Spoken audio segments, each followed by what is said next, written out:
Hi hello ನಮಸ್ಕಾರ. ಇವತ್ತಿನ ಸುದ್ದಿ ಏನಪ್ಪ ಅಂತಂದ್ರೆ 371J ಹೋರಾಟದ ರಾಜ್ಯ ಕಾರ್ಯದರ್ಶಿಗಳಾದಂಥ ಗಂಗಾಧರ್ ಕುಷ್ಟಗಿ ಅವರು ಒಂದು ಸುದ್ದಿಗೋಷ್ಠಿ ಕರೆದಿದ್ರು ಇವತ್ತು. ಆ ಸುದ್ದಿಗೋಷ್ಠಿ ಒಳಗೆ 371J ಏನು ಕಾನೂನು ಆಗೈತಲ್ಲ, ಆ ಕಾನೂನಕ್ಕೆ ಅನ್ಯಾಯ ಆಗಾಕತ್ತೈತಿ, ನ್ಯಾಯ ಸಿಗವಲ್ದು ಅಂತಂದು ಅವರು ಹೇಳಕತ್ತಾರ. ಅದರ ಪೂರ್ತಿ ವಿವರಣೆ ಇಲ್ಲೈತೆ ನೋಡಿ. ಇವತ್ತು ಇಲ್ಲಿ ಒಂದು ಪತ್ರಿಕಾಗೋಷ್ಠಿ ಕರೆದಿರ್ತಕ್ಕಂಥ ಉದ್ದೇಶ ಏನು ಅಂತ ಹೇಳಿದ್ರೆ, 371J ಒಂದು ಹೈದರಾಬಾದ್ ಕರ್ನಾಟಕ ಹಿಂದುಳಿದ ಪ್ರದೇಶಕ್ಕೆ ಲಭ್ಯವಾಗಿರ್ತಕ್ಕಂಥ ಇದೊಂದು ಕಾಯ್ದೆ. ಇದರ ಅನುಷ್ಠಾನ ಆಗಿದೆ. ಆದರೆ ಇದರಲ್ಲಿ ಬಹಳಷ್ಟು ಒಂದು ದೋಷಗಳು ಏನಪ್ಪ ಅಂದರೆ ಅನ್ಯಾಯಗಳು ಒಂದು ಇತ್ತೀಚೆಗೆ ಆಗ್ತಾ ಇರತಕ್ಕಂಥ ಹಿನ್ನೆಲೆಯಲ್ಲಿ ಇವತ್ತು ಅದಕ್ಕೆ ನ್ಯಾಯ ಸಿಗಬೇಕು ಮತ್ತು ಯಾವ ದೃಷ್ಟಿಕೋನದಿಂದ ಅದನ್ನು ಏನಪ್ಪ ಅಂದ್ರೆ ನಾವು ನಮ್ಮ ಹಕ್ಕೊತ್ತಾಯವನ್ನು ಮಂಡಿಸಬೇಕು ಅಂಥೇಳಿ ಅಂತಕ್ಕಂಥದ್ದು ನನ್ನ ವಿಚಾರ. ನಾನು 371J ಹೋರಾಟದ ರಾಜ್ಯ ಕಾರ್ಯದರ್ಶಿ. ಈ ಹಿಂದೆ ನಮ್ಮ ದಿವಂಗತ ವೈಜನಾಥ್ ಪಾಟೀಲರು ಅಧ್ಯಕ್ಷರಾಗಿದ್ದರು. ಆವಾಗ ಅವರೆಲ್ಲ ಏನಪ್ಪ ಅಂದ್ರೆ ಹೋರಾಟ ಆವಾಗಿನ ಕಾಲದಿಂದಲೂ ನಾವು ಹೋರಾಟ ಮಾಡ್ಕೊಂಡು ಬಂದಿದ್ದೇವೆ. ನಮ್ಮ ಜೊತೆಗೆ ಇವತ್ತು ಮೋಹನ್ ಲಾಲ್ ಇದ್ದಾರೆ, ಆಮೇಲೆ ಜಯತೀರ್ಥಾಚಾರ್ಯ ಇದ್ದಾರೆ, ಇನ್ನೂ ಅನೇಕರು ಬರೋರಿದ್ದರು. ಅವರೆಲ್ಲ ಇಲ್ಲ, ಪಕ್ಷಾತೀತವಾಗಿ ಯಾವುದೇ ಪಕ್ಷದವ್ರು ಇರ್ಬೋದು. ನಮ್ಮ ಈ 371J ಇದಕ್ಕೇನಪ್ಪ ಅಂದ್ರೆ ಹೋರಾಟಕ್ಕೆ ಒಂದು ಕೈಗೂಡಿಸಿದವರೆಲ್ಲರೂ ಒಂದು ಕೈಗೂಡಿಸ್ಬೇಕು ಅಂತಕ್ಕಂಥದ್ದು ನಮ್ಮ ಒಂದು ಅಪೇಕ್ಷೆ. ಭಾರತ ಸ್ವಾತಂತ್ರ್ಯ ಸಿಗಬೇಕಾದಾಗ ಮಹಾತ್ಮ ಗಾಂಧಿಯವರು ಹೋರಾಟ ಮಾಡಿದರು. ಅವರ ನೇತೃತ್ವದಲ್ಲಿ ಇನ್ನೂ ಅನೇಕರು ದೊಡ್ಡ ದೊಡ್ಡ ಮುಖಂಡರು ನೇತೃತ್ವ ಇತ್ತು. ಆದರೆ ಹೆಚ್ಚು ಏನಪ್ಪ ಅಂದ್ರೆ ಗಾಂಧೀಜಿಯವರ ಒಂದು ಏನಪ್ಪ ಅಂದ್ರೆ ನೇತೃತ್ವಕ್ಕೆ ಹೆಚ್ಚು ಬೆಲೆ ಬಂತು. ಆವಾಗ ಸ್ವಾತಂತ್ರ್ಯ ಸಿಕ್ಕಾಗ ಸ್ವಾತಂತ್ರ್ಯ ಕೊಟ್ಟು ಹೋದವ್ರು ಏನಪ್ಪ ಅಂದ್ರೆ ಮೌಂಟ್ ಬ್ಯಾಟನ್. ಹೀಗಾಗಿ ಸ್ವಾತಂತ್ರ್ಯ ಯಾರು ಕೊಟ್ಟರು ಅಥವಾ ನಾವು ಪಡೆದುಕೊಂಡಿವೋ ಅಂತಕ್ಕಂಥದ್ದು ಬಹಳ ಮುಖ್ಯ. ಇದನ್ನು ಯಾಕೆ ಹೇಳ್ತಾ ಇದ್ದೀನಿ ಅಂದರೆ, ಇವತ್ತಿನ ಸಂದರ್ಭದಲ್ಲಿ 371J ಹೋರಾಟ ಮಾಡಿದವರು ಒಂದು ನಮ್ಮ ಈ ಭಾಗದ ಒಂದು ಗಾಂಧೀಜಿ ಅಂತಲೇ ಕರಿತೀನಿ, ವೈಜನಾಥ್ ಪಾಟೀಲರು ಅವರ ಆ ಹೋರಾಟಕ್ಕೆ ಒಂದು ಒಂದು ಸ್ಪಂದನೆ ಸಿಕ್ಕು. ಜನ ಹೋರಾಟದ ಒಂದು ಏನಪ್ಪ ಅಂತಂದ್ರೆ ಒಂದು ಹಕ್ಕೊತ್ತಾಯ ಒಂದು ಜಾಸ್ತಿ ಆದಾಗ ಏನಂತಂದ್ರೆ ಅನಿವಾರ್ಯತೆ ಉಂಟಾಯಿತು. ಆಗ ಕೇಂದ್ರದಲ್ಲಿದ್ದಿರ್ತಕ್ಕಂಥ UPA ಸರ್ಕಾರ ಅದನ್ನು ಏನಪ್ಪ ಅಂದರೆ ಇಂಪ್ಲಿಮೆಂಟ್ ಮಾಡಿತು. ಆವಾಗಲೇ ನಾನು ಈ ಹಿಂದೆ ಭಾಳಷ್ಟು ಸಾರಿ ನಾನು ಇದನ್ನು ಪತ್ರಿಕಾಗೋಷ್ಠಿ ಮಾಡಿದಲ್ಲಿ ಅವಾಗೆಲ್ಲ ನಾನು ಏನಪ್ಪ ಅಂದರೆ ಹೇಳಿದ್ದೇನೆ. ಕೆಲವೊಂದು ಸಂದರ್ಭದಲ್ಲಿ ಏನಂತಾರಪ್ಪ ಅಂದರೆ ಈ ಇಂಪ್ಲಿಮೆಂಟ್ ಮಾಡಬೇಕಾದಾಗಲೇ ಕೆಲವೊಂದೆಲ್ಲ ಅನ್ಯಾಯಗಳು ಆದವು.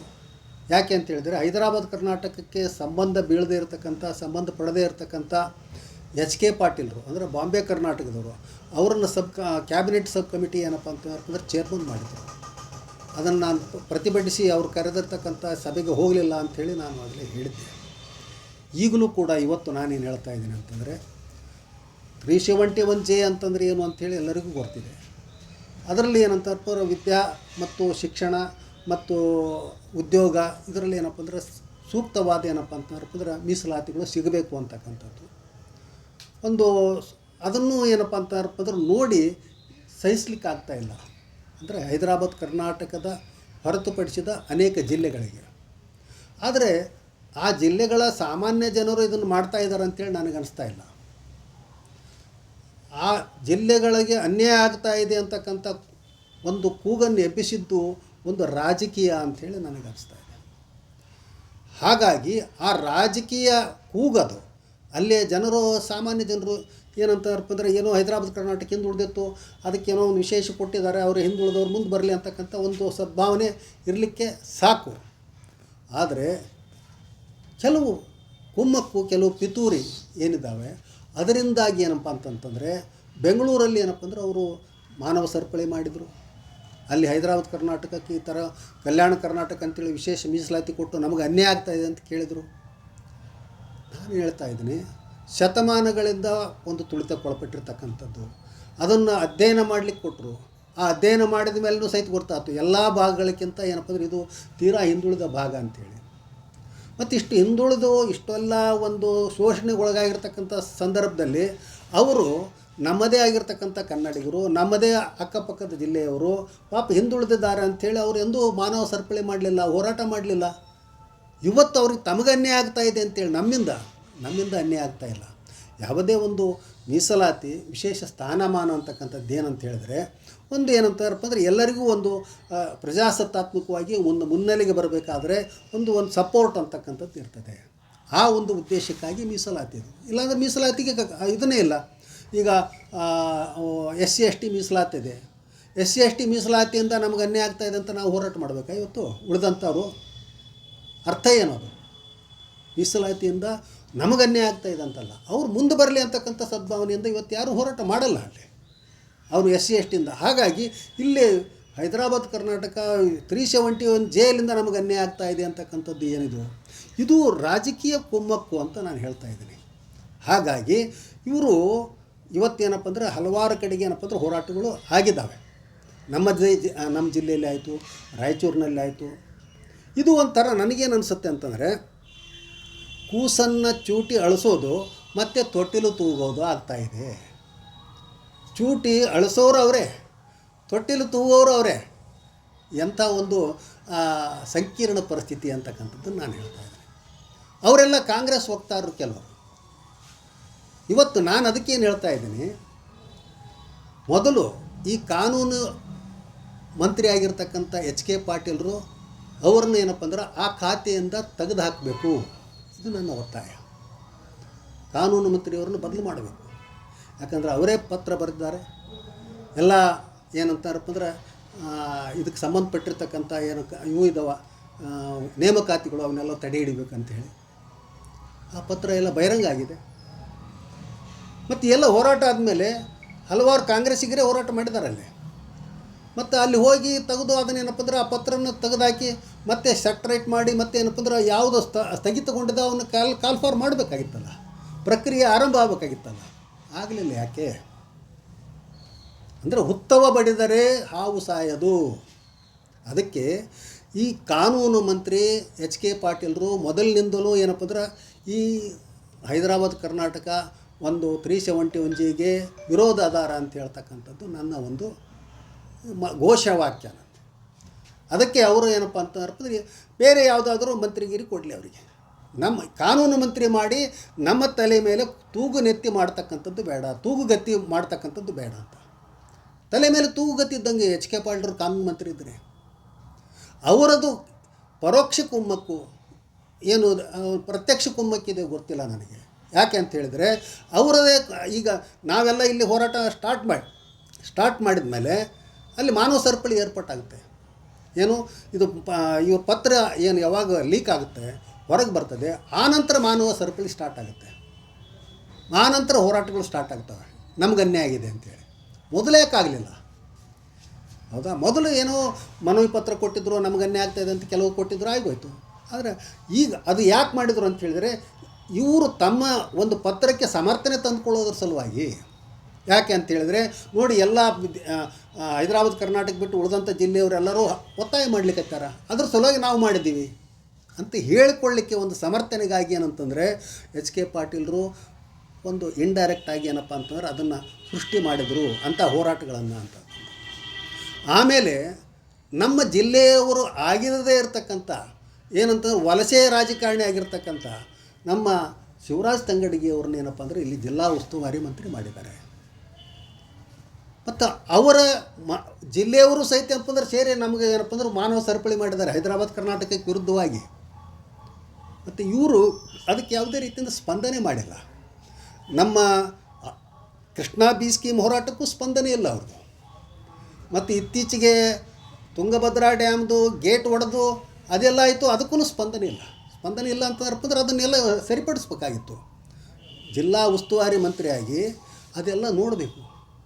ಏನು ಅಂತ ಹೇಳಿದ್ರೆ ಅವರದೇ ಪಕ್ಷದ ಆರ್ಥಿಕ ಸಲಹೆಗಾರಾಗಿರ್ತಕ್ಕಂಥ ರಾಯರೆಡ್ಡಿ ಅವರು ಏನು ಸ್ಟೇಟ್ಮೆಂಟ್ ಕೊಟ್ಟರು ಅಂತ ಹೇಳಿದ್ರೆ ಈ ವರ್ಗಾವಣೆಗಳೆಲ್ಲ ದಂಧೆ ಆಗಿದ್ದಾವೆ ಅಂತ. ವರ್ಗಾವಣೆ ದಂಧೆಯಲ್ಲಿ ಏನಪ್ಪ ಅಂದ್ರೆ ತೊಡಗಿರ್ತಕ್ಕಂಥವ್ರು ಇವತ್ತು ಡ್ಯಾಮನ್ನು ನೋಡ್ಕೊಳ್ಳೋಕ್ಕಾಗ್ತಾಯಿಲ್ಲ, ಇವತ್ತು ನಮ್ಮ 371Jಗೆ ಏನಪ್ಪ ಅಂದ್ರೆ ನ್ಯಾಯ ಒದಗಿಸ್ಲಿಕ್ಕೆ ಆಗ್ತಾಯಿಲ್ಲ. ಒಂದು ಮುಖ್ಯಮಂತ್ರಿಯವ್ರ ಹತ್ರ ಕರ್ಕೊಂಡೋಗಿ ಏನಪ್ಪ ಅಂದ್ರೆ ನಿಯೋಗ ಒಯ್ದು ಹೀಗೀಗಾಗಿದೆ ನಮ್ಮ ಪ್ರದೇಶಕ್ಕೆ ಅಂತೇಳಿ ಹೇಳಲಿಕ್ಕೆ ಆಗ್ತಾಯಿಲ್ಲ. ಆಮೇಲೆ ಏನಪ್ಪ ಅಂದ್ರೆ ಈ ಬಿ ಸ್ಕೀಮ್ ಬಗ್ಗೆ ಒಂದು ಯಾವುದೇ ರೀತಿಯಿಂದ ಸ್ಪಂದನೆ ಇಲ್ಲ. ಮತ್ತು ಬಸವರಾಜ ರಾಯರೆಡ್ಡಿ ಹೇಳ್ದಂಗೆ ಏನಪ್ಪ ಅಂದ್ರೆ ಒಂದು ಈ ವರ್ಗಾವಣೆನೇ ದಂಧೆಯಾಗಿ ಮಾಡಿಕೊಂಡಿರ್ತಕ್ಕಂಥವ್ರನ್ನ ಏನಪ್ಪ ಅಂದ್ರೆ ಇಲ್ಲಿ ಮಾಡಿರ್ತಕ್ಕಂಥದ್ದು ಏನು ಮಂತ್ರಿ ಅಂಥೇಳಿ, ಜಿಲ್ಲಾ ಉಸ್ತುವಾರಿ ಅಂತ ಹೇಳಿದರೆ ಏನು ಅರ್ಥ? ಅದು ಹೊರಗಿನ ಜಿಲ್ಲೆಯವರು, ನಮಗೆ ಯಾಕೆ ಬೇಕು? ಅದಕ್ಕೆ ಅವರನ್ನು ಮೊದಲು ಈ ಜಿಲ್ಲೆಯಿಂದ ಹೊರಗೆ ಹಾಕ್ರಿ, ನಮಗೆ ಬೇಡ ಅವರು ಬೇಡ. ಆನಂತರ ಅಲ್ಲಿ ಇದು ಕಲ್ಯಾಣ ಕರ್ನಾಟಕ ಅಭಿವೃದ್ಧಿ ಮಂಡಳಿ ಅಂತಿದೆ, ಅದಕ್ಕೆ ಅಜಯ್ ಸಿಂಗ್ ಅವ್ರನ್ನ ಏನಪ್ಪ ಅಂತಂದ್ರೆ ಚೇರ್ಮನ್ ಮಾಡಿದ್ದಾರೆ. ಅವರು ಯಾವುದೇ ರೀತಿಯಿಂದ ಒಂದು ಇದ್ರದ್ದು ಗಮನ ಐತೋ ಇಲ್ಲೋ ಅಂತಂದಂಗೆ ಒಂದು ಸುಮ್ಮನೆ ಇದ್ದಾರೆ, ಒಂಥರ ಅಮೂಲ್ ಬೇಬಿ ಥರ ಇದ್ದಾರೆ ಅವರು. ಇಲ್ಲ ಇದು ನಮ್ಮ ಅಭಿವೃದ್ಧಿ ಆಗಬೇಕು, ಇದಕ್ಕೆ ಏನಪ್ಪ ಅಂದ್ರೆ ಈ ಥರ HK ಪಾಟೀಲ್ರು ಪತ್ರ ಬರೆದು ತಪ್ಪು ಅಂತ ಹೇಳಲಿಕ್ಕಾಗಿದೆ ಅವರಿಗೆ ಆಗಲ್ಲ. ಬಾಯಿ ಮುಚ್ಚಿಕೊಂಡು ಗುಲಾಮಗಿರಿ ರಾಜಕಾರಣ ಮಾಡ್ತಾಯಿದ್ದಾರೆ. ಅಂಥವ್ರನ್ನ ತೆಗೆದಾಕ್ಬೇಕಲ್ಲಿ. ಅವರಿದ್ದರಪ್ಪ ಅಂದರೆ ಈ ಕಲ್ಯಾಣ ಕರ್ನಾಟಕ ಪ್ರದೇಶ ಅಭಿವೃದ್ಧಿ ಆಗಲ್ಲ. ಇದೆಲ್ಲ ಸರಿ ಆಗಬೇಕಾಯಿತು ಅಂತ ಹೇಳಿದ್ರೆ ನಮ್ಮ ಒಂದು ಈ ಕಾಯ್ದೆಯಲ್ಲಿ ಪಾರ್ಲಿಮೆಂಟ್ನಲ್ಲಿ ಏನಪ್ಪ ಅಂದರೆ ತಿದ್ದುಪಡಿ ಆಗುವಾಗ ಗವರ್ನರ್ ನೇತೃತ್ವದಲ್ಲಿ ಇದೆಲ್ಲ ಆಗಬೇಕು ಅಂತೇಳಿದೆ ಅದರೊಳಗಡೆ. ಅದಕ್ಕೆ ನಾನು ಇವತ್ತು ಮಾನ್ಯ ಗವರ್ನರ್ ಅವರಿಗೆ ಏನಪ್ಪ ಅಂದರೆ ವಿನಂತಿ ಮಾಡ್ಕೊಳ್ತಾ ಇದ್ದೀನಿ, ಮೊದಲು ಮಾಡ್ಕೊಂಡಿದ್ದೀನಿ. ನೀವು ಬಂದು ಪ್ರತಿ ತಿಂಗಳು ಅಥವಾ 2 ತಿಂಗಳಿಗೊಮ್ಮೆ ಆದರೂ ಪ್ರತಿ ಒಂದು ಜಿಲ್ಲೆಯ, ನಮ್ಮ ಈ ಹಿಂದುಳಿದಿರ್ತಕ್ಕಂಥ ಜಿಲ್ಲೆಯ ಪ್ರದೇಶದ ಒಂದು ಜಿಲ್ಲೆಯ ಕೇಂದ್ರದಲ್ಲಿ ಏನಪ್ಪ ಅಂದ್ರೆ ಒಂದು ಅಭಿವೃದ್ಧಿ ಏನಾಗಿದೆ ಎಂತಾಗಿದೆ ಅಂತಕ್ಕಂಥ ಒಂದು ಸಮಾಲೋಚನೆ ಮಾಡ್ತಕ್ಕಂಥದ್ದು, ಅದರ ಬಗ್ಗೆ ಒಂದು ವರದಿ ತೊಗೊಳ್ತಕ್ಕಂಥದ್ದು ಮಾಡಬೇಕು ಅಂತಕ್ಕಂಥದ್ದು ನನ್ನ ಒತ್ತಾಯ.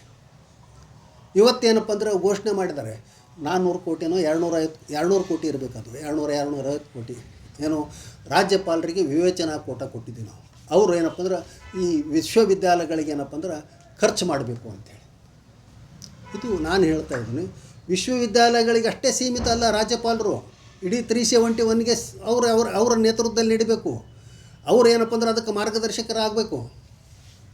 ಯಾಕೆ ಅದು ಹೇಳಿದರು ಅಂತ ಹೇಳಿದ್ರೆ, ಇಷ್ಟು ವರ್ಷ ಯಾಕೆ ಅದು ಹಿಂದುಳಿದಿದೆ ಅಂತಂದರೆ ಕೇವಲ ರಾಜ್ಯ ಸರ್ಕಾರದ ಒಂದು ಉಸ್ತುವಾರಿಯಲ್ಲಿದ್ದರಪ್ಪ ಅಂದರೆ ಇದು ಅಭಿವೃದ್ಧಿ ಆಗಲ್ಲ ಅಂಥೇಳಿನೇ ಅದನ್ನು ವಿಶೇಷವಾಗಿ ರಾಷ್ಟ್ರಪತಿಗಳು ಅಂಕಿತ ಹಾಕುವಾಗ ಏನಂತಂದ್ರೆ ಈ ಗವರ್ನರ್ ಏನಪ್ಪ ಅಂತಂದ್ರೆ ಅದಕ್ಕೆ ಒಂದು ಮಾರ್ಗದರ್ಶಕರು ಅವರ ಒಂದು ಉಸ್ತುವಾರಿಯಲ್ಲಿ ನಡೀಬೇಕು ಅಂತಕ್ಕಂಥದ್ದು ಅದನ್ನು ಮಾಡಬೇಕಾಗಿದೆ.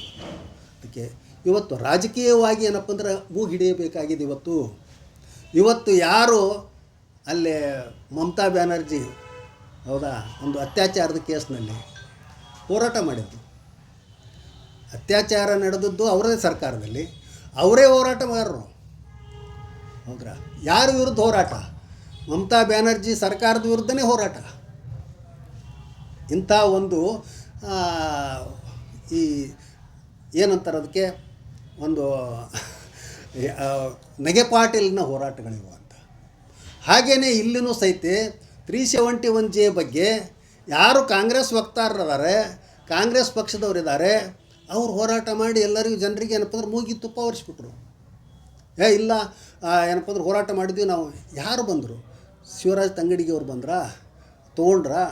ಏನಾದರೂ ಆಶ್ವಾಸನೆ ಕೊಟ್ರಾ?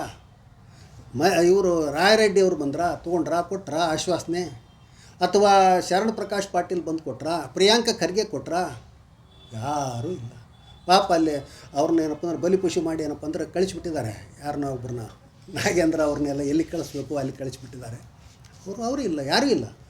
ಇವತ್ತು ಇಡೀ ಹೈದರಾಬಾದ್ ಕರ್ನಾಟಕದ ಜಿಲ್ಲೆಗಳು ಅನಾಥ ಪ್ರಜ್ಞೆಯಿಂದ ಬಳಲ್ತಾ ಇದ್ದಾವೆ. ಜನರು ಸಿಕ್ಕಾಪಟ್ಟೆ ಏನಪ್ಪ ಅಂದ್ರೆ ಒಂದು ಪ್ರೆಷರ್ನಲ್ಲಿ, ಒಂದು ಶೋಷಣೆಯಲ್ಲಿ, ದಬ್ಬಾಳಿಕೆಯಲ್ಲಿ ಬದುಕ್ತಾ ಇದ್ದಾರೆ. ಇದರಿಂದ ವಿಮೋಚನೆ ಆಗಬೇಕಾದ್ರೆ ರಾಜಕೀಯ ಒಂದು ಏನಪ್ಪ ಅಂದ್ರೆ ಒಂದು ಹೋರಾಟ ಆಗಬೇಕು, ರಾಜಕೀಯವಾಗಿ ನಡೀಬೇಕು. ಇವತ್ತಿಗೆ ಏನಪ್ಪ ಅಂದರೆ ಉಳಿದಂಥ BJPಯವರು ಅವರೆಲ್ಲ ಏನಪ್ಪ ಅಂದ್ರೆ ಕಣ್ಣು ಮುಚ್ಕೊಂಡು ಕೂತ್ಕೊಂಡಿದ್ದಾರೆ. ಅವ್ರದ್ದೇ ಆಗಿರ್ತಕ್ಕಂಥ ಬೇರೆ ಇದು ಪ್ರಧಾನವಾದ ಒಂದು ಹೋರಾಟ ಅಂತೇಳಿ ಅನ್ನಿಸ್ತಾ ಇಲ್ಲ ಅವರಿಗೆ. ಯಾಕೆ ಮಾಡಬೇಕು ಅಂತ ಅನ್ನೋದು ಗೊತ್ತಾಗ್ತಾ ಇಲ್ಲ. ಕಮ್ಯುನಿಸ್ಟ್ರಿಗೂ ಸಹಿತ ಈ ಹೋರಾಟ ಬೇಕಾಗಿಲ್ಲ. ಯಾಕಂದರೆ ಅವರು ಸೈದ್ಧಾಂತಿಕವಾಗಿ ಇದನ್ನು ವಿರೋಧಿಸ್ತಾರೆ ಕಮ್ಯುನಿಸ್ಟ್ರು. CPIM ಇರ್ಬೋದು, CPI ಬಗ್ಗೆ ನಾನು ಅಷ್ಟೊಂದು ಹೇಳಲಾರೆ. CPIMನವರು ನಿರ್ದಿಷ್ಟ ಒಂದು ಸ್ಟ್ಯಾಂಡ್ ತೊಗೊಂಡ್ರು. ಇದೇನಪ್ಪ ಅಂದ್ರೆ ಮಣ್ಣಿನ ಮಕ್ಕಳ ವಾದ ಆಗ್ತತೆ ಹಾಗೆ ಹೀಗೆ ಅಂತೇಳಿ. ಅದೆಲ್ಲ ತಪ್ಪು ಕಲ್ಪನೆ ಅಂತೇಳಿ ನನ್ನ ಒಂದು ಅಭಿಪ್ರಾಯ. ಹಾಗಾಗಿ ಇವತ್ತು ಜನ ಚಳುವಳಿಗಳು ಆದರೆ ಜನ ಒಂದು ಏನಪ್ಪ ಅಂತಂದ್ರೆ ಹೋರಾಟ ಮಾಡಲಿಕ್ಕೆ ಸಾಧ್ಯ ಆದರೆ ಇವತ್ತು 371Jಗೆ ಒಂದು ನ್ಯಾಯ ಸಿಗುತ್ತೆ. ಅದನ್ನು ರಾಜಕೀಯವಾಗಿ ಏನಪ್ಪ ಅಂತಂದ್ರೆ ನಾವು ಒಂದು ದೃಷ್ಟಿಕೋನ ಇಟ್ಕೊಂಡು ಹೋರಾಟ ಮಾಡಬೇಕು. ಯಾರ್ದೋ ಒಬ್ಬರು ಅಲ್ಲಿ ಹೋಗಿ ಒಂದು ಕೊರಿಯರ್ ಸರ್ವಿಸ್ ಅಂತ ಇದ್ದಂಗೆ ಇರ್ತದೆ ತಹಶೀಲ್ ಆಫೀಸು, ಅಲ್ಲಿ ಹೋಗಿ ಮನವಿ ಪತ್ರ ಕೊಟ್ಟರೆ ಅವ್ರು ಹೋಗಿ ಅಲ್ಲಿ ಏನಪ್ಪ ಅಂದ್ರೆ ಕಳಿಸ್ಕೊಡ್ತಾರೆ. ಅದಷ್ಟೇ ಅಲ್ಲ, ಇವತ್ತು ನೀವಾಗ ಹೋಗಬೇಕು, ಏನಾಗಬೇಕು, ಏನಾಯಿತು ಅಂತೇಳಿ ಡಿಸ್ಕಸ್ ಮಾಡಬೇಕು, ಕರಿಬೇಕು, ಎಲ್ಲ ಹೋರಾಟಗಾರನ ಕರಿಬೇಕು, ಎಲ್ಲ ಸಮಾಲೋಚನೆ ಮಾಡಬೇಕು. ಆಗ್ತಾಯಿಲ್ಲ. ಅದಕ್ಕೆ ನಮ್ಮ ಹಕ್ಕೊತ್ತಾಯ ಏನಂತ ಹೇಳಿದ್ರೆ, ಮೊದಲು ಇಲ್ಲಿಯ ವಲಸೆ ರಾಜಕಾರಣಿ ಶಿವರಾಜ್ ತಂಗಡಿಗೆ ಅವ್ರನ್ನೇನಪ್ಪ ಅಂದ್ರೆ ಇಲ್ಲಿಂದ ಏನಪ್ಪ ಅಂದ್ರೆ ಕಳಿಸ್ಬೇಕು. ನಮ್ಮ ಇದೇನಪ್ಪ ಅಂತಾರಪ್ಪ ಅಂದ್ರೆ ಉಸ್ತುವಾರಿ ಮಂತ್ರಿಗಳಾಗೋಕ್ಕೆ ಬೇಕಾಗಿಲ್ಲ. ನಮ್ಮ ಜಿಲ್ಲೆ, ನಮ್ಮ ಪ್ರದೇಶ, ಇದರ ಒಂದು ಹಿತಾಸಕ್ತಿ ಅವರಿಗೆ ಇಲ್ಲ. ಅದು ಹಾಗೇನೇ ಅಂತಂದರೆ ಅಲ್ಲಿ ಅಜಯ್ ಸಿಂಗ್ ಅವ್ರನ್ನ ಏನಪ್ಪ ಅಂದ್ರೆ ತೆಗಿಬೇಕು. HK ಪಾಟೀಲ್ ಅವ್ರ ಹತ್ರ ಕಾನೂನು ಇದೆ, ಈ ಕಾನೂನಿನ ಪ್ರಶ್ನೆ ಇದು. ಅವರೇ ಏನಪ್ಪ ಅಂದ್ರೆ ಪತ್ರ ಬರೆದಿದ್ದು ಎಲ್ಲರಿಗೂ ಅನ್ಯಾಯ ಆಗ್ತಾಯಿದೆ ತಡೆ ಹಿಡ್ರಿ ಅಂತೇಳಿ ಅವ್ರನ್ನೇ ಮುಂದುವರಿಸಿದ್ದಾರೆ. ಅವ್ರನ್ನ ಏನಪ್ಪ ಅಂದ್ರೆ ಆ ಖಾತೆಯನ್ನು ಕಿತ್ಕೊಳ್ಬೇಕು ಅವ್ರನಿಂದ. ಪ್ರತ್ಯೇಕ ರಾಜ್ಯವಾದರೆ ನಮಗೆ ಒಂದು ನ್ಯಾಯಸಮ್ಮತವಾಗಿ ನ್ಯಾಯ ಸಿಗುತ್ತೆ ಅಂತೇಳಿ ಅದಕ್ಕೆ ಈ ಥರ ಈಗೇನಾರ ಅದಕ್ಕೆ ಅದನ್ನು ಹೇಳ್ತೀವಿ. ಹೋರಾಟ ಅಂದರೆ ನನ್ನ ಅಭಿಪ್ರಾಯ ಮೊದಲಿಂದೂ ಇದೆ, ಪ್ರತ್ಯೇಕ ರಾಜ್ಯ ಆಗ್ಬೇಕು ನಮ್ದು ಅಂತೇಳಿ. ಪ್ರತ್ಯೇಕ ರಾಜ್ಯ ಆಗದ ಹೊರತು ಇವೆಲ್ಲ ಏನಪ್ಪ ಅಂತಂದ್ರೆ ಬಹಳ ಕಷ್ಟ ಇದ್ದಾವೆ. ಅವಾಗಲೂ ಎಲ್ಲ ಇಂಪ್ಲಿಮೆಂಟ್ ಆಗಿ ಎಲ್ಲ ಏನೋ ಇದು ಸುಭಿಕ್ಷೆ ಬಂದ್ಬಿಡುತ್ತೆ ಅಂತ ನಾನು ಹೇಳಲಿಕ್ಕೆ ಹೊರಟಿಲ್ಲ. ಆದರೆ ಇದಕ್ಕಿಂತ ಬೆಟರ್ ನಮ್ಮ ಕೂಗು ಕೇಳೋರು ಇರ್ತಾರೆ. ಹೌದಾ, ನಮ್ಮದೇ ಆಗಿರ್ತಕ್ಕಂಥ ಒಂದು ರಾಜ್ಯ ಇರ್ತದೆ, ನಮ್ಮದೇ ಆಗಿರ್ತಕ್ಕಂಥ ರಾಜ್ಯ. ಅವಾಗ ಏನಪ್ಪ ಅಂದರೆ ತೀವ್ರತೆ ಬರ್ತದೆ. ಹೌದ್ರಾ? ಹಾಗಾಗಿ ಪ್ರತ್ಯೇಕ ರಾಜ್ಯ ಒಂದು ಇದಕ್ಕೆ ಸೂಕ್ತ ಪರಿಹಾರ, ಅದು ಒಂದು. ಆದರೆ ಇಮಿಡಿಯೇಟ್ಲಿ ಅದು ಜನರು ಬರೀ 371J ಸಲುವಾಗಿನೇ ಹೋರಾಟಕ್ಕೆ ತಯಾರಿಲ್ಲ ಜನ. ಇನ್ನು ಹೆಂಗೆ ಮಾಡಬೇಕು, ಯಾರ ನೇತೃತ್ವದಲ್ಲಿ ಮಾಡಬೇಕು, ಯಾವ ದೃಷ್ಟಿಕೋನದಿಂದ ಮಾಡಬೇಕು, ಹೌದ್ರಾ, ಯಾವ ಸಿದ್ಧಾಂತದಿಂದ ಮಾಡಬೇಕು ಗೊತ್ತಿಲ್ಲ. ಪಾಪ ಯಾರೋ ಕರೀತಾರೆ, ಅದಕ್ಕೂ ಜೈ ಜೈ ನಮ್ಮ 371 ಅಂದ್ರೆ ಗಾಳಿಯಲ್ಲಿ ಹೋಗುತ್ತೆ ಅದು ಘೋಷಣೆ. ಗಾಳಿಯಲ್ಲಿ ಗುಂಡು ಹೊಡೆದಂಗೆ, ಅದು ಗಾಳಿಯಲ್ಲಿ ಕಲ್ಲು ತೂರಿದಂಗೆ. ಅದೇ ಗಾಳಿಯಲ್ಲಿ ಕಲ್ಲಲ್ಲ, ನೀವು ನಿರ್ದಿಷ್ಟವಾಗಿ ಗುರಿ ಇಟ್ಕೊಂಡು ಹೊಡೀರಿ ಅರ್ಜುನಂಗೆ. ಹೌದ್ರಾ? ಎಲ್ಲಿ ಹೊಡಿಬೇಕು ಅಲ್ಲಿ ಹೊಡಿಬೇಕು. ಇವತ್ತು ಇವರೇ ಹಂಗೆ ಎಂಜಾಯ್ ಮಾಡ್ತಾ ಇರ್ತಾರೆ. ಇವರು ದಂಧೆಗಳು, ವರ್ಗಾವಣೆಗಳ ದಂಧೆಗಳು ನಡೀತಾ ಇರ್ತವೆ. ಆರ್ಥಿಕ ಸಲಹೆಗಾರರು ಅವ್ರದ್ದೇ ಪಾರ್ಟಿಯವರು ಅವ್ರನ್ನ ಏನಪ್ಪ ಅಂದರೆ ಎಕ್ಸ್ಪೋಸ್ ಮಾಡ್ತಾ ಇರ್ತಾರೆ. ಯಾಕಂದರೆ ತಮಗೆ ಮಂತ್ರಿಗಿರಿ ಸಿಕ್ಕಿಲ್ಲ ಅಂತೇಳಿ. ಹೌದ್ರಾ? ಒಳ ಜಗಳದಿಂದಾಗಿ ಹೊರಗೆ ಬರ್ತಾ ಇದ್ದಾವೆ. ಅವರೇನು ಇವರು ಒಂದು ಒಳ್ಳೆಯ ಸದಭಿಪ್ರಾಯದಿಂದ ನಮ್ಮ ಜನತೆಯ ಒಂದು ಹಿತದೃಷ್ಟಿಯಿಂದ ರಾಯರೆಡ್ಡಿ ಅವ್ರು ಹೇಳಿದಾರಂತ ನಾನು ಹೇಳಲ್ಲ. ಅವ್ರು ತಮ್ಮ ಒಳಗಿನ ಹೊಟ್ಟೆ ಕಿಚ್ಚು ಅಷ್ಟೇ. ಅದರಿಂದಾಗಿ ಸತ್ಯ ಹೊರಗೆ ಬರ್ತಾ ಇದ್ದಾರೆ. ಅವ್ರ ಪಕ್ಷದವರೇ ಹೇಳಿದ್ದದು. ಹಾಗೆ ಇವತ್ತೇನಪ್ಪ ಅಂದ್ರೆ ಅಲ್ಲೇ ಅಜಯ್ ಸಿಂಗ್ನಂತವ್ರಿಗೆ ಕೊಟ್ಟಿದ್ದಾರೆ. ಏನಿದೆ ಅಜಯ್ ಸಿಂಗ್ ಒಂದು ಏನರ ಹೇಳಿದಾರೆ, ಏನಾರ ಮಾಡಿದ್ದಾರೆ, ಏನು ರಸ್ತೆ ಮಾಡುತ್ತಂತೆ ಮನೆ ಸ್ಟೇಟ್ಮೆಂಟ್ ಕೊಡ್ತಾನೆ. ಎಲ್ಲೆಲ್ಲೂ ಯಾವ್ಯಾವ ಕಟ್ಟಡ ಕಟ್ಟುತ್ತೆ ಅಂತೇಳಿ ಅದನ್ನು ಮುನ್ಸಿಪಾಲ್ಟಿ ಅವ್ರು ಮಾಡ್ತಾರೆ, ಪಾಪ ಜೈಗಳು ಮಾಡ್ತಾರೆ. ಅದಕ್ಕೆ ಇವು ಹೈದರಾಬಾದ್ ಕರ್ನಾಟಕ ಒಂದು ಚೇರ್ಮನ್ ಅಭಿವೃದ್ಧಿ ಮಂಡಳಿ ಅನ್ನೋದು ಅಭಿವೃದ್ಧಿ ದೃಷ್ಟಿಕೋನ ಇರಬೇಕು. ಅದಕ್ಕೆ ಅಭಿವೃದ್ಧಿ ಮಾಡಲಿಕ್ಕೆ ಏನಪ್ಪ PWD ಇದ್ದಾವೆ, ZP ಇದ್ದಾವೆ, ಎಲ್ಲ ಇದ್ದಾವೆ. ಅವರೆಲ್ಲ ನೀವು ಟೆಕ್ನಿಕಲ್ ಮಾಡೋದಲ್ಲ. ಅದಕ್ಕೆ ಏನಪ್ಪ ಅಂದ್ರೆ ಅವು ಫಂಡ್ ರಿಲೀಸ್ ಮಾಡೋದು ಮತ್ತು ಮುಂದಿಲ್ದ ಎಲ್ಲ ವಿಚಾರಗಳನ್ನ ಮಾತಾಡ್ಕೊಳ್ಳೋದಲ್ಲ ಫಂಡ್ ರಿಲೀಸ್ ಮೇಲೆ. ಹೌದ್ರಾ? ಇಷ್ಟಿಷ್ಟು ಫಂಡಿಗೆ ಇಷ್ಟಿಷ್ಟು ಅಂತೇಳಿ ಏನೇನೋ ಇರ್ತಾವೆ ಅಲ್ಲ. ಈ ಒಂದು ಒಳ ಕುತಂತ್ರಕ್ಕೆ ನಮ್ಮ ಹೈದರಾಬಾದ್ ಕರ್ನಾಟಕ ಪ್ರತ್ಯೇಕ ರಾಜ್ಯನೇ ಸೂಕ್ತ ಆಗಬೇಕು ಅಂತ. ಅದು ನಾನು ಹಂಗಂತೇಳಿ ನಾನು ತಕ್ಷಣಕ್ಕೆ ಅದಕ್ಕೆ ಏನು ಹೇಳಿದ್ದೀನಿ, ಅದಾದಮೇಲೆ ಇದೆಲ್ಲ ಬಗ್ಗೆ ಇರಬೇಕಂತಲ್ಲ ನಾನು. ಅದಕ್ಕೆ ತಕ್ಷಣದ ಬೇಡಿಕೆ ಅಂತಂದ್ರೆ ಏನು ಅಂತಂದ್ರೆ, ನಾನು ಇವ್ರು ಮೊದಲು ತೆಗೆದಾಕಿರಿ. ಇವರಿದ್ದರೆ ನಮಗೆ ನ್ಯಾಯ ಸಿಗೋದಲ್ಲಿ. ಇವ್ರು ಕಾನೂನು ಮಂತ್ರಿ ಇದ್ರೆ ಆಗಲ್ಲ. ಹೌದ್ರಾ? ಯಾರು ನಮ್ಮ ವಿರೋಧಿಗಳದಾರೆ, ನಮ್ಮ 371J ವಿರೋಧಿಗಳದಾರೆ, ಅವ್ರನ್ನ ಕಾನೂನು ಮಂತ್ರಿಯಾಗಿ ಕೊಡ್ತೀವಿ. ಅಲ್ಲಿ ನಮ್ಮ ಕಾನೂನಿನ ತೊಡಕಿದೆ. ಅಲ್ಲಿ ಅವರೇ ಪತ್ರ ಬರೆದಿದ್ದಾರೆ. ಅವ್ರನ್ನ ಉಳಿಸ್ಕೊಂಡು ಅವ್ರ ಕಡೆಯಿಂದ ನ್ಯಾಯ ಕೇಳಕ್ಕೆ ಹೋಗ್ಬೇಕು. ಹೆಂಗೆ ಹೋಗ್ಬೇಕು? ಅದು ಸಮಸ್ಯೆ ಆಗಿದೆ. ಯಾರು ನಮ್ಮ ಜಿಲ್ಲೆ ಏನಪ್ಪ ಅಂದ್ರೆ ನಿರ್ಲಕ್ಷ್ಯ ಮಾಡಿ ಎಲ್ಲ ಏನಪ್ಪ ಅಂದ್ರೆ ಅಭಿವೃದ್ಧಿಯನ್ನು ಏನಪ್ಪ ಅಂದ್ರೆ ಕಾಲು ಕಸ ಮಾಡಿ ತಮ್ಮದೇ ಆಗಿರ್ತಕ್ಕಂಥ ಅವ್ರದ್ದೇ ಪಕ್ಷದವ್ರು ಹೇಳ್ತಾ ಇದ್ದಾರೆ ದಂಧೆ ಅಂತೇಳಿ. ಆ ದಂಧೆಗಳಲ್ಲಿ ಮುಳುಗಿರ್ತಕ್ಕಂಥವ್ರನ್ನ ಏನಪ್ಪ ಅಂದ್ರೆ ಉಸ್ತುವಾರಿ ಮಂತ್ರಿ ಮಾಡಿದ್ದಾರೆ. ತೆಗಿರಿ. ಅಲ್ಲಿ ಯಾವುದೇ ದೃಷ್ಟಿಕೋನ ಇಲ್ಲದೆ ಇರತಕ್ಕಂಥ ಅಜಯ್ ಸಿಂಗು, ಅಮೂಲ್ ಬೇಬಿ, ಅದು ಪಾಪ, ಅವ್ರನ್ನ ತೆಗೀರಿ. ಸರಿಯಾದ ರೀತಿಯಿಂದ ಗಟ್ಸ್ನಿಂದ ಕೇಳ್ತಕ್ಕಂಥವ್ರಿಗೆ ಕೊಡಿ. ಇವತ್ತೆಲ್ಲ ಗುಲಾಮಿ ರಾಜಕಾರಣ ನಡೆದಿದೆ. ಇಡೀ ಹೈದರಾಬಾದ್ ಕರ್ನಾಟಕದ ಮತ್ತು ಕಲ್ಯಾಣ ಕರ್ನಾಟಕ ಅಂತ ಹೇಳ್ತಾರೆ. ಕಲ್ಯಾಣ ಆಗಿಲ್ಲ. ನಾವು ಇವತ್ತಿಗೂ ಹೈದರಾಬಾದ್ ಕರ್ನಾಟಕ ಅಂತಲೂ ಹೇಳೋದು ನಾನು ಅದನ್ನ. ಯಾಕೆ ಅಂದರೆ ಅದು ನೆನಪು ಉಳಿಬೇಕು. ಹಾಗೆ ಅದನ್ನ ಹೆಸರು ಬದಲು ಮಾಡಬಾರ್ದು. ಯಾಕಂದರೆ ಅದೊಂದು ಐತಿಹಾಸಿಕ ಹಿನ್ನೆಲೆ ಇದೆ ಅದಕ್ಕೆ.